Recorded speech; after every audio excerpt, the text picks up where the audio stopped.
I'm Craig Kenneth, a relationship coach and a psychotherapist. Every relationship is different and every breakup is different. Work with me and you'll get professional help on your situation.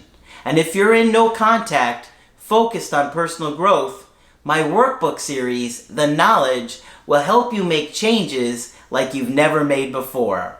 Available now at AskCraig.net.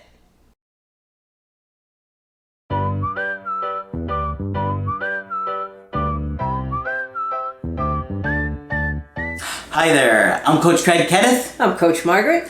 And today we're going to be talking about moving too quickly. Right. You know, Margaret, when people find somebody that they feel that chemistry with, it is instant. Absolutely. It is just like your whole life has come together. You've hit the lottery. That's right. Everything feels amazing. Not only that, it might be a divine intervention. But it's not good to go too quickly and to just go based on a feeling, because you have to remember, you don't know this person. And even if you do know them as a friend, you don't know what they will be like as a romantic partner, because it's a very different thing. Yes. So Margaret is going to talk about some signs that your relationship is moving too quickly. And let me tell you this, if you're trying to reattract an ex, you don't want to go too quickly again. No. Because they might have some buyer's remorse and say, this buyer's remorse, I like it. Too much too soon.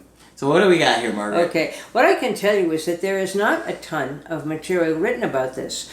And I came across this article kind of accidentally, and I apologize. It's over a lot of pages and I might fumble a little, but I thought it was very well worth presenting. What's the name of the article? Is 8 signs your new relationship is moving too quickly. All right, so we got 8. Common sense signs. And a lot of this is written by a psychiatrist, and that's unusual, and it's one of the reasons I wanted to present you with this article. Because psychiatrists don't often get into relationship issues, and bless this lady for doing it. Mm-hmm. And I think she has made some really good points.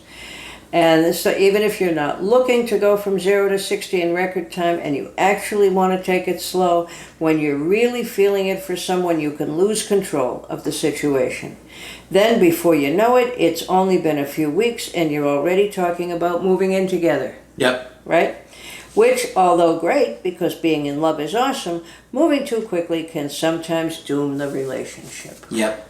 Okay. And you know what I have found too that you have to think about? Is I've seen a lot of times our clients or the people that we're talking with will say, you know, I was trying to take it slow, but they came on so strong. Yeah. And at first I was saying, no, I don't want to go this fast. But then I kind of gave into it and they get swept into it. Right. So be aware of that. Other people can drag you in, not just yourself. You have to have a stronger frame in yourself where you don't get dragged down. But it's not easy. No, especially with people like, I found avoidance come on very strong sexually, and narcissists will love bomb you. Right. Good point. And so they'll come on super strong and it'll feel amazing, but not for long. No. Well, this is by a board-certified psychiatrist named Dr. Susan Edelman. And she said the relationships that start too fast, she likes to call them microwave romances, because they heat up at lightning speed. They heat up quickly. And sometimes explode in your face. So don't forget that taking things slowly can be equally sexy, says she. While there are no guarantees that a relationship that moves too quickly will absolutely positively end just as quickly as it came on, taking it slow is usually a far better option than racing through it. Mm-hmm. It is not as though there's some invisible finish line you need to get to. So taking your time to really relish in those fun beginning moments is something worth considering. Because once the honeymoon phase is over, it doesn't come back. So enjoy it while you got it, okay? All right. So sign number 1, you already fully trust this person and you've only been with them for 3 weeks. Yeah. Okay? That's chemistry, I think. not logic. Yes. Okay? This is the most trustworthy person I've ever known. They're so easy to talk to. I just absolutely trust them, and it's not real. No. Okay? You don't know them yet. No, you don't know them yet. Okay? Second sign, you're not giving each other enough space. In other words, each partner's life is disrupted by this relationship. Okay? You stop seeing your friends. You put down some of your interests. You even think of, giving up wherever you live and moving in with this person. Okay?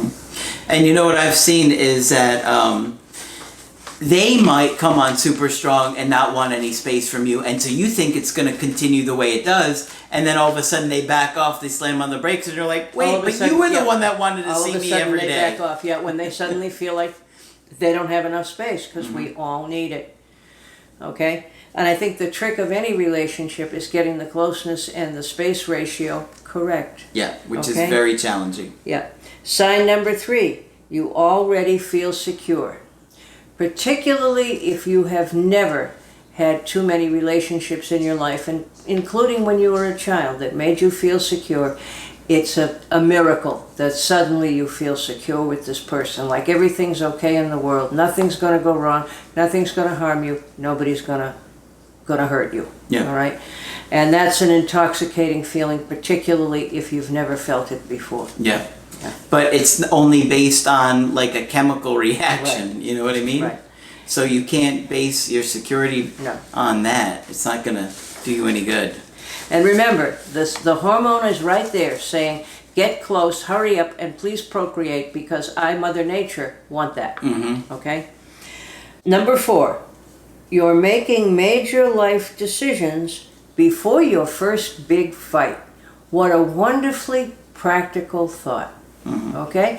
Because lovers cannot go on for very long before you have a disagreement, you have an argument, you feel slighted by something, something happens. Okay? So if you decide to move in with someone before you have your first big fight, you could be in for a big surprise around how they handle it. Yeah, exactly. You just don't know what they're capable of. You don't know. And you might want to take a close look at how they treat the other people in their life. That's coming up. You're absolutely right. I didn't see the article, I promise. No, but it's coming up. So before you make major decisions about your partner in your life, it's important to see all sides of your partner. How do they handle stress, disagreement, adverse situations, anger, sadness, disappointment, etc.? I think it's also important to know how they view their ex-partners and how they talk about them. Absolutely. Because a lot of times people are like, they make this other person to be this villain, and they were so horrible, and that's why we couldn't be together. Meanwhile, if you talk to their ex, you'd be like, wait a minute, I'm getting 2 completely different stories here. Or you say, and how come you stayed 5 years if she was such a witch? Yeah. You know? Where's your self-esteem? So absolutely, you need to listen to everything, because you're just getting to know this person. And I'm sure that in the throes of all of this, it would be easy to think we're never going to have a fight. We're so miraculously compatible, it's never going to happen. Okay? But no healthy couple is together without fighting periodically. And it's how well you learn to do it that can make or break your relationship. Okay? The next one is, you're having lots of sex, but you never talk about sex. That's interesting. I thought so too. So, we're having all this great sex, but nobody tells the other how great it was, how different it is, or what sex means to each of you. Okay? And that's extremely important. Yes, what sexual relationships you've had before, what worked for you, what didn't. It's very important to be able to talk about it. Yeah. There can't be any subject you can't talk about. Yeah, absolutely. Yeah. I mean, and you got to realize that some people are going to, in every relationship, there's a very good chance that one person is going to want it more than the other. Absolutely. And somebody's going to be frustrated one way or the other. Yep. Either we're doing it too much or we're not doing it enough, and so that's going to come up. Yeah. Whatever else happens. Being on the same page about sex is just as important as it is for other values. How you treat people, money, all those things. Find out what sex means to your partner. Ask them what makes sex good for them, and make sure It's not a topic that's too uncomfortable to discuss. Yeah. Okay? Number 6. Okay. You're talking about moving in together before meeting their friends and family. And this is going to speak to your point, Craig. Yeah. Yeah. How people relate to others is an important sign as to who they are and a preview of how they will treat you. Yep. When choosing a partner, you want to look for responsibility and accountability. And there's no better way than to see how your partner relates to others. You want to gauge their values, emotional intelligence, in other words, how in tune are they with other people, and how well they respect, support, and play with others. Yeah. Okay? So you want to know if they're isolated, if they're outgoing, if they have friends. Always a good idea if they do. And I think you need to know what their issues are with their parents. Absolutely. You certainly do. What's your first question to most people, Margaret? Tell me a little bit about growing up. No, my real first question is, how's your mother? Yeah. People would ask me what I said to people when they came in to see me in my office, and I would say, well, I really start with, how's your mother? Yeah. Because it tells you a lot. It tells you everything, really. I don't talk to her. I talk to her twice a day. All those things tell you volumes. Yes. Okay. Because their attachment Yeah. in this world Yeah. with their mother is going to be a big clue as to how they attach in their romantic life. No matter why they came to therapy, it's going to come down to that eventually. What was growing up like for you? Did you feel loved? Are you attached, etc.? And that inevitably involves mom. That's not to say that dads aren't important, but it's the attachment or lack of it to mom that makes all the difference. Absolutely. And one of the things they say that I think is always good advice: watch how your partner treats a waitress, for example. Yes. Okay, and how they relate with people you meet out in the world. If you're going out with each other, you're going to different places, you're walking down the street together, all kinds of things. Is this person friendly, unfriendly, hostile? Do they think the world is a safe place, or are they a little paranoid? All those things are extremely important, and you need time to observe them. Yeah.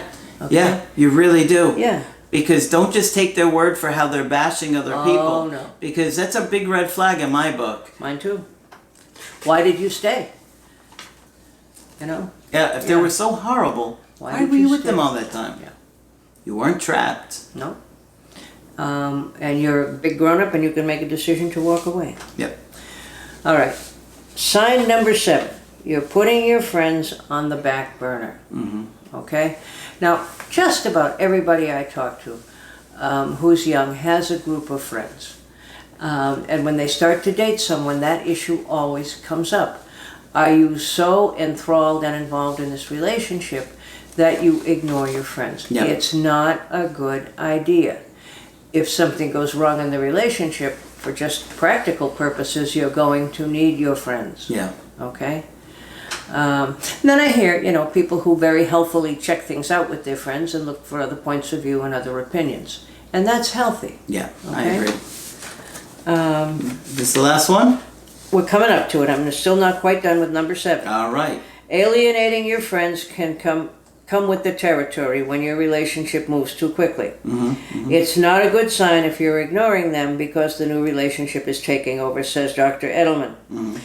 If this relationship doesn't work out, they're the ones you're going to need. Yep. All right, here's the last one, number 8. You're somehow losing yourself to this relationship. And that's so easy to do. Oh, yes. When you're excited about somebody new and how it's going, it's very easy to get to lose yourself into that relationship and making it your only priority. That's right. And think about it, says Dr. Edelman, you're ready to give up your apartment, your friends, your job, your self-care, your values to be with this person. Yeah. Notice your own eagerness to put aside what's important to you and place your relationship and your partner in the foreground. What's driving this decision, you need to ask yourself, why am I in such a hurry? If you're twisting and bending your own life to suit that of your partner, most likely you're acting from fear of losing them. Yep. Okay? You shouldn't have to give up yourself and your life No. to be with someone. The speed, You gotta have a balance. right. The speed of your actions in this situation is a fight-flight response. Slow down to ground yourself into what's important to you. Okay? Relationships where one person loses themselves to create or keep the relationship are bound to fail, because eventually you're going to be angry about that. I gave up everything for you. I didn't ask you to. Right. That's what they'll say. I didn't ask you to. Yeah. Right. Exactly. So when you're head over heels for someone, it isn't easy to pull things in and take it slow, but it's really important. Absolutely. Okay? And you got to remember, whenever you start dating somebody new, you're risking a heartbreak. Always. So you want to do your research on what you're getting invested in. Risking, yeah. Loving anybody is always a risk. You could lose them, one of you could die, all kinds of things can happen. It's not a light decision.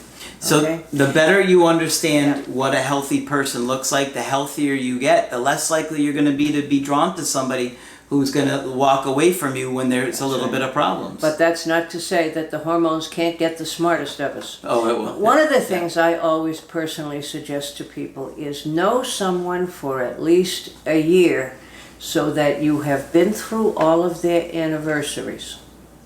Okay? Because remember about anniversary reactions. We can react in a very powerful way sometimes. So if you have someone who's going to get depressed in the spring because their father died and they lost their job one year, that's okay, but you need to know about that. Okay? There are certain times of year that certain people have a very difficult time. Mm-hmm. So know the anniversaries. Absolutely. Okay, as well as your partner's life story. And most of the time when I talk with people, I'm impressed that they really do know their partner's life story. Yeah. So that's all good. Very, very helpful information and something to think about whether you're trying to get back with your ex or date other people. Right. It's really good to know what kind of person they are and how they're going to be, and you simply don't know just because you've gone out 6 times and you've had a great time every date. Yep. Right? Right, exactly. All right. All right? Helpful stuff. Okay. Put a thumbs up on the video for Margaret for the hard research that she does. Of course, when you want to get our help personally, just go to my website, askcraig.net. If you want to do email coaching with me or Skype, I'm available for that. Margaret, of course, is available for Skype coaching. If you think I can be helpful, please sign up to talk with me. Just on the website, click on Margaret at the top of the website to sign up with her. But that's it for this video. I'm Coach Craig Kenneth. I'm Coach Margaret. And we will talk with you soon.